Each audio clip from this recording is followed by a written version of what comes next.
ना मैं संस्कृत का विद्यार्थी। तो आज पढ़ेंगे हम फर्स्ट चैप्टर संस्कृत का। भोजस्य दार्यम, भोज की उदारता। भोज एक राजा है, राजा की कहानी है। तो देखते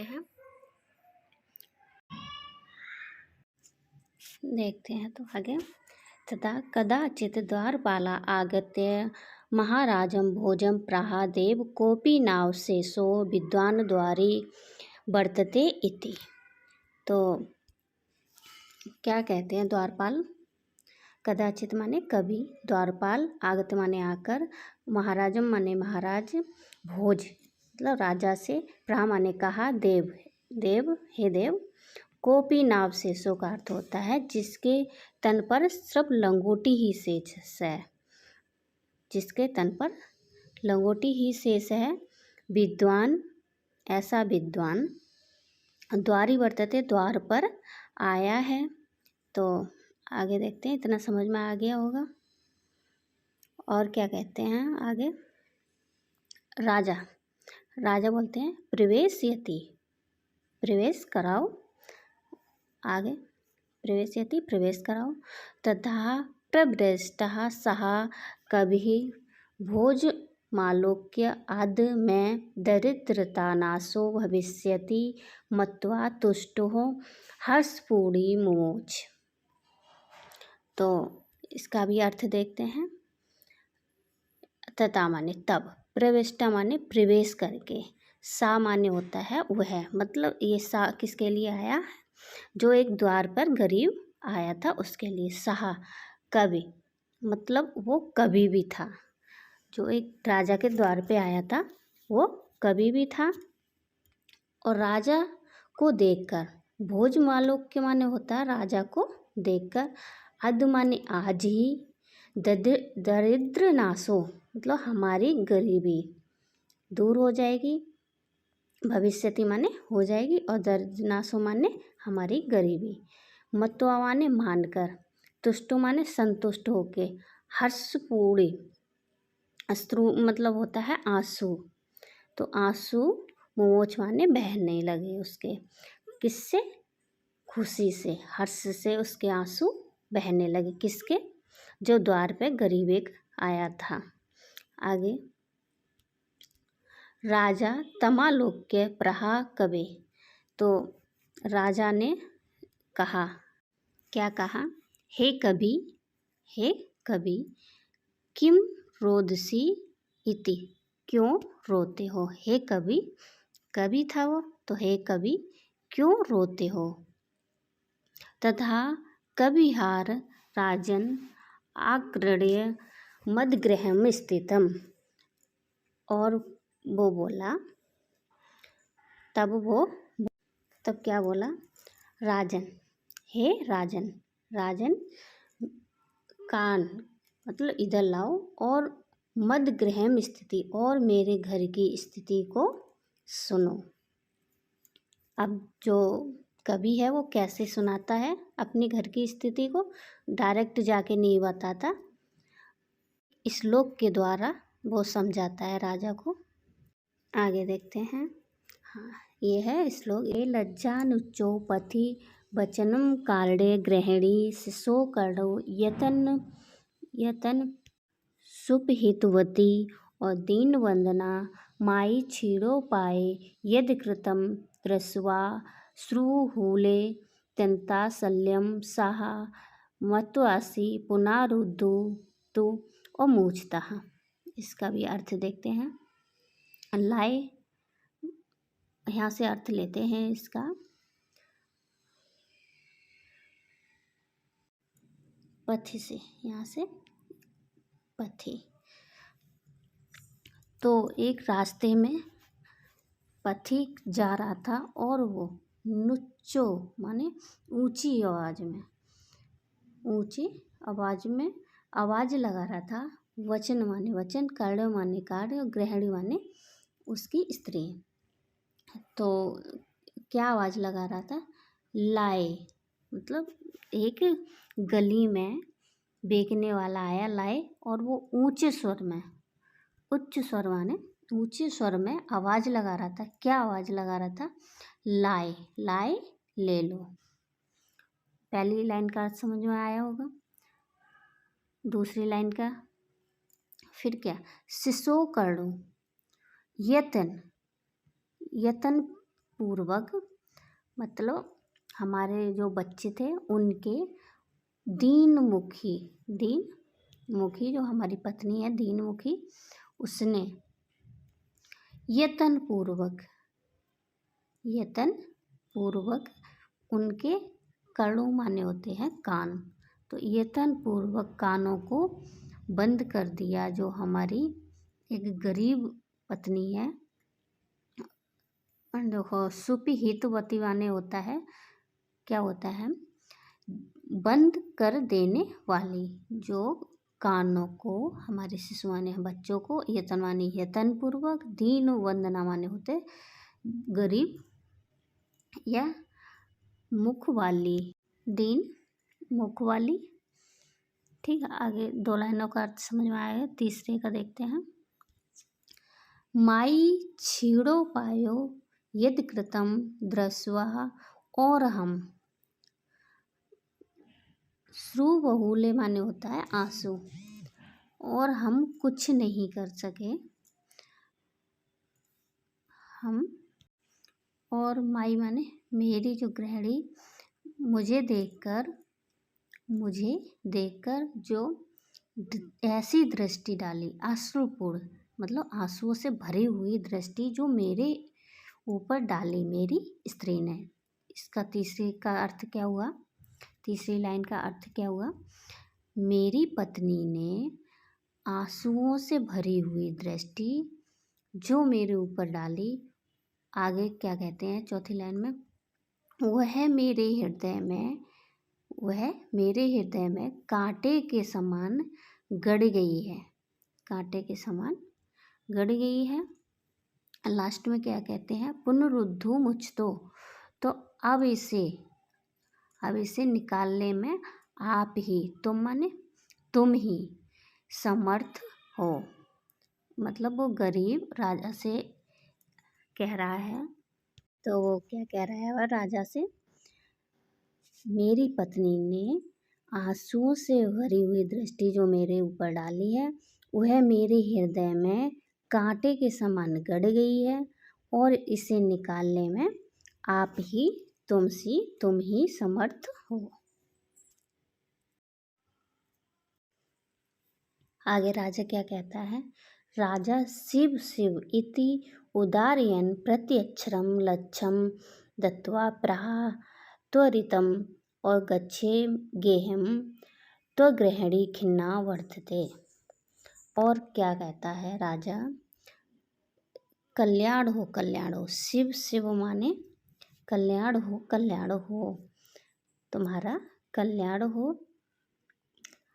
और उदार हृदय वाले ने उसको प्रत्येक अक्षरम है ना, तो प्रत्येक अक्षर पे, और लक्ष्य माने होता लाख, दत्वा माने देकर, प्रा माने कहा, तुम्हारी गृह मतलब घर पर जाओ, गच्छ माने जाना, गृह माने घर पे, और त्वद गृहिणी तुम्हारी गृहिणी, खिन्ना माने दुखी है, वर्तित माने है।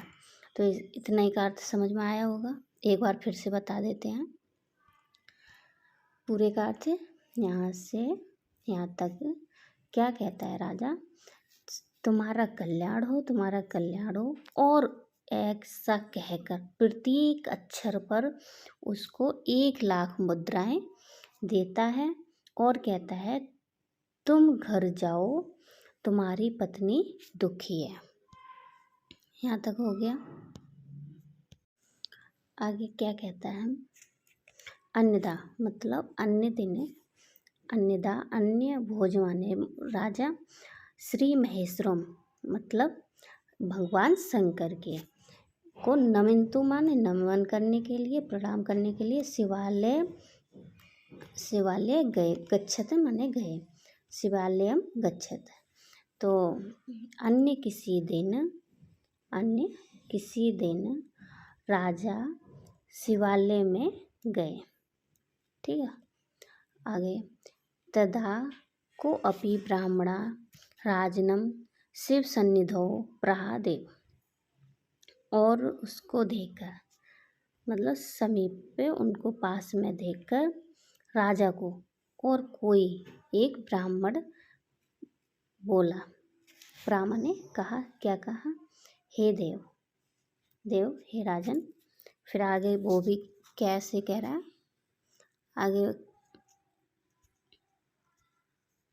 वो भी श्लोक के द्वारा कह रहा है। श्लोक है ये, देखो देखते हैं।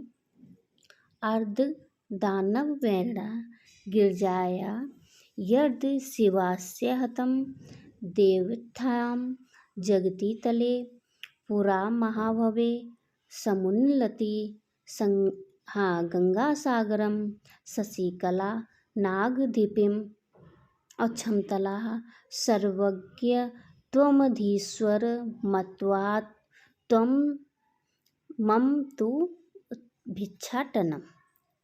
इसका अर्थ देखते हैं। अर्ध माने आधा, एक मिनट। अर्ध माने आधा। दानव वैरणा, दानव वैरणा का माने अर्थ क्या होता है? दानव वैरी, ठीक है, दानव वैरी। आगे शिवस्य हतम माने होता है शिवस्य हत, विष्णु भगवान। तो पहली लाइन का अर्थ क्या है? आधा भाग जो हमारे शिव हैं, शिव शंकर का आधा भाग, जो अर्ध माने आधा भाग, दानव वैरी और गिरजा मतलब आधा भाग पार्वती। शिव शंकर का आधा भाग पार्वती ले गई, आधा भाग दानव वैरी ले गए। आगे क्या कहते? पहली लाइन का अर्थ इतना है, समझ में आया होगा। जो शंकर भगवान हैं उनका आधा भाग, अर्ध माने आधा, आधा भाग दानव वैरी, आधा भाग पार्वती, और यहाँ तो शिव शंकर है तो उनका। आगे देखते हैं। आगे देवोत्थायम, हाँ देखते हैं। देवोत्थायम का अर्थ होता है शंकर जी गायब, मतलब ऐसे शंकर जी का हरण हो गया और इस तरह उनका हरण हो गया और उनका इस धरती पर भाव, मतलब उनकी कमी हो गई। किनकी? पृथ्वी पर। पहले जगती तले माने क्या होता है? पृथ्वी, ठीक है, और पूरा आभिव मतलब उनकी कमी हो गई। किनकी? देखो शिव शंकर, विष्णु शंकर भगवान, ठीक है, तो उनकी कमी हो गई। किस तरह हो गई? क्योंकि वो आधा जो दानव बैरी ले गए थे, आधा गिरजा ले गई थी, तो उनके पास एक चीज़ और भी होती है। हाँ, अब जो उनके पास बचा है वो क्या बचा है? जैसे शंकर भगवान के पास एक सांप और ऊपर सर पे लगे हुए एक चांद सा जो होता है वो बचा है, और सर्प बचा है, और क्या बचा है? एक चीज़, हाँ, और जो उनके बीच से जो चोटी निकलती है, मतलब उसमें वो गंगा निकलती है। तो वही बात इसमें कह रहे हैं। तीसरी लाइन में क्या कह रहे हैं हम? गंगा सागरम, और जो गंगा थी वो सागर में चली गई, और जो चंद्रमा था वो आकाश में चला गया, और जो नागदपी मतलब नाग जो थे वो धरती में समा गए। तो राजा से ये सब बात कह रहा है। क्या कह रहा है? एक बार इसका अर्थ फिर देख लेते हैं। जो शिव शंकर भगवान है उनका अपहरण हो गया, मतलब दानव वैरी ले गए आधा भाग, आधा गिरजा ले गई, और बाकी जो 3 चीज़ें बची थी, गंगा जो बची थी वो सागर में समा गई, और जो चंद्रमा बचा था वो आकाश में, और जो नाग बचे थे वो धरती में। अब उनके पास अब भी क्या बचा है? वो ज्ञानी थे, बहुत बड़े ज्ञानी, क्योंकि भगवान ही थे वो तो, तो सर्वज्ञ तोधि से, जो उनकी सर्वज्ञ थी, ज्ञानता जो थी जितना, वो त्वम माने तुम में समा गया। जो उनकी सर्वज्ञता थी वो आप में राजा समा गई। राजा से कह रहा वो आप में समा गई। मम मुझ में भिक्षाटन मतलब गरीबी आ गई, भिक्षा मांग रही हूँ। तो आज भी मैं भिक्षा मांग रहा हूँ, क्योंकि भिक्षा जो थी वो मुझ में आ गई।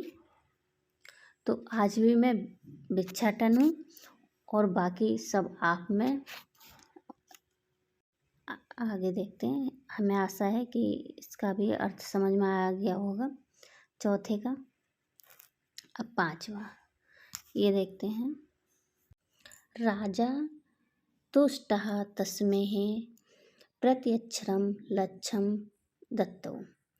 फिर राजा ने संतुष्ट होकर मतलब फिर खुश होकर राजा ने प्रत्येक अक्षर पर उसको भी 1,00,000 मुद्राएं दी। प्रत्येक अक्षर पे दी, ठीक है, प्रत्येक अक्षर पे उसको भी। उसने भी बहुत अच्छी व्याख्या की थी ये श्लोक जो कहा था, इसलिए। अब आगे क्या कहते हैं, अन्यथा फिर किसी दिन, ये 2 कहानी खत्म हो गई। फिर अन्य किसी दिन राजा सम्मु पस्स्थाम सीताम प्रहा देवी। अब यहाँ अन्य किसी दिन वो पास में, समुप स्थान माने होता है पास में, तो पास में बैठी सीता से कहा, प्रहा माने कहा, हे देवी, देवी प्रभातम वर्णय इति। प्रभात का मतलब सुबह का वर्णन करो, तुम भी कुछ सुबह का वर्णन करो। आगे सीता प्रहा, सीता कहती है, सीता सुबह प्रभात का वर्णन करती है। यहाँ तक हो गया, समझ में आया होगा। ये एक श्लोक है। फिर क्या कहती है, विरला विरल विरला विरल विरला स्थूल स्थिरा कालाविव सज्जनाः मन इव मुनेः सर्वत्रैव प्रसन्नं भूनं अपसरति चा धन्त्वं चित्तस्त्वामिवं दुर्जनाः। आगे व्रजति चाह निशा क्षिप्रम लक्ष्मी नरोदु मीनाव मेव, मीना मेव। इसका भी अर्थ देखते हैं। पहली लाइन का अर्थ क्या है, बिरल बिरला, बिरल बिरला मतलब छोटे छोटे, बिरल बिरला मतलब बड़े बड़े, स्थूल तारा और जो तारे थे, जो बड़े बड़े तारे थे वो बहुत छोटे और दूर दूर दिखाई दे रहे हैं। पहली लाइन का अर्थ क्या है, यहाँ से यहाँ तक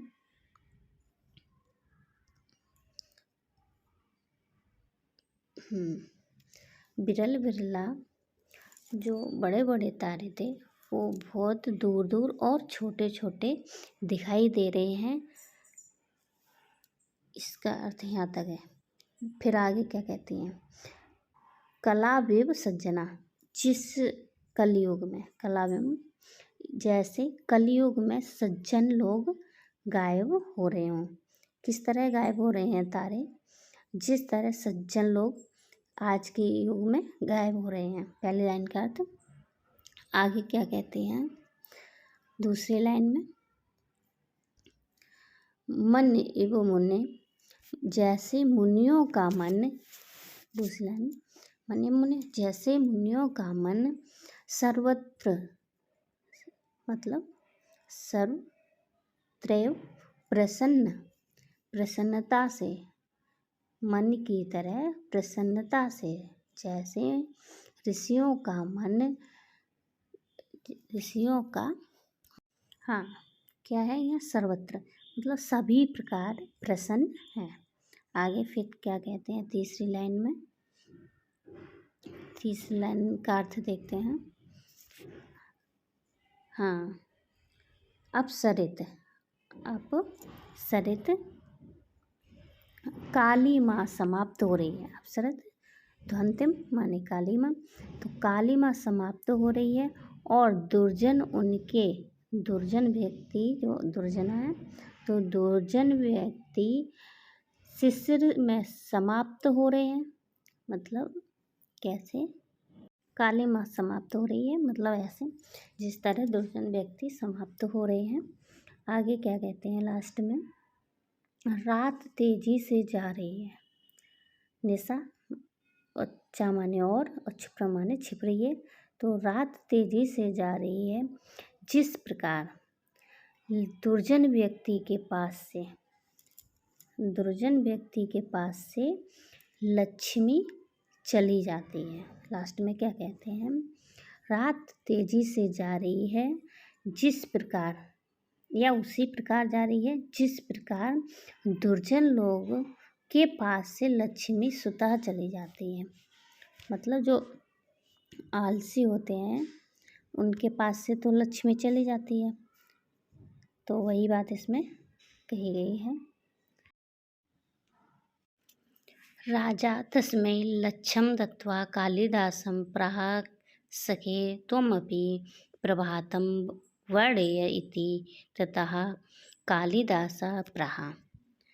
तो पहले उनको, सीता को लाख मुद्राएं दी, उसके बाद कालिदास से कहा, लेकिन सीता को प्रत्येक अक्षर पे मुद्राएं नहीं मिली क्योंकि वो इतना अच्छा उन्हें लगा नहीं, इसलिए उन्होंने एक पूरे श्लोक पे 1,00,000 मुद्राएं देकर फिर दोबारा से कालिदास से कहा, सखे तुम आपी माने तुम भी प्रभात का वर्णन करो। अब कालिदास प्रभात का वर्णन करते हैं। क्या कहते हैं, अभूत प्राची पिंगा रसपतिरिव प्राप्त कनकम गच्छश्चंद्रो बुद्धजन एव ग्रामस्य दशि क्षणं क्षणास्त्राः नृपत्य इवानुबद्धं परः न दीपराजते द्रवणरहिता न वेवगुणा राजाति तुष्टः तस्मै प्रत्यक्षरं लक्ष्यं दत्तौ। और राजा को भी फिर उन्होंने, उन कालिदास का अच्छा लगा तो प्रत्येक अक्षर पर उनको भी 1,00,000 मुद्राएं दी। पहले श्लोक देखते हैं क्या कहते हैं इसका भी अर्थ। तो सबसे पहले जो प्राची पूर्व दिशा, अभूत माने हो गई है, तो जो पूर्व दिशा सूर्य की जो पहली किरण को पाकर पारे के समान हो गई है, मतलब सोने के समान, क्योंकि वो सुनहरी हो जाती है तो सोने के समान हो गई है। और चंद्रमा वैसे ही क्रांतिहीन हो गया है, चंद्रमा वैसे ही क्रांतिहीन हो गया। बुद्धिजन माने होते हैं जो मूर्ख व्यक्ति, तो जैसे अज्ञानियों की सभा से और जो विद्वान बैठे थे वो गायब हो गए, या विद्वान गायब हो गए, उसी प्रकार आगे क्या कहते हैं फिर, क्षीण हो गए हैं भांति, मतलब क्षण भर में भी क्षीण हो गए। और निर्धन या दीनहीन व्यक्ति गुणों से दीप भी नहीं चमक रहे, और जो इस तरह हो गए कि दीप भी नहीं चमक रहे हैं। जिस प्रकार दरिद्रता व्यक्ति को गुणों को ढांक लेती है, जो गरीबी होती है वो व्यक्तियों की गुणों को ढांक लेती है, मतलब अगर गरीबी हो तो व्यक्ति के गुण भी दिखाई नहीं देते किसी को। उसी प्रकार सवेरा होने पर दीप व्यर्थ तो हो जाता है, दीप व्यर्थ हो गए या हो जाते हैं। किस तरह बताए हैं, तो जिस प्रकार गुणवान व्यक्ति की, देखो गुणवान व्यक्ति गरीब होने पर उसके गुणों को दिखाई नहीं देते, उसी प्रकार दीप भी व्यर्थ हो गए हैं। लास्ट लाइन यही है, राजा ने संतुष्ट होकर उसको प्रत्येक अक्षर पर 1 लाख मुद्राएं दी।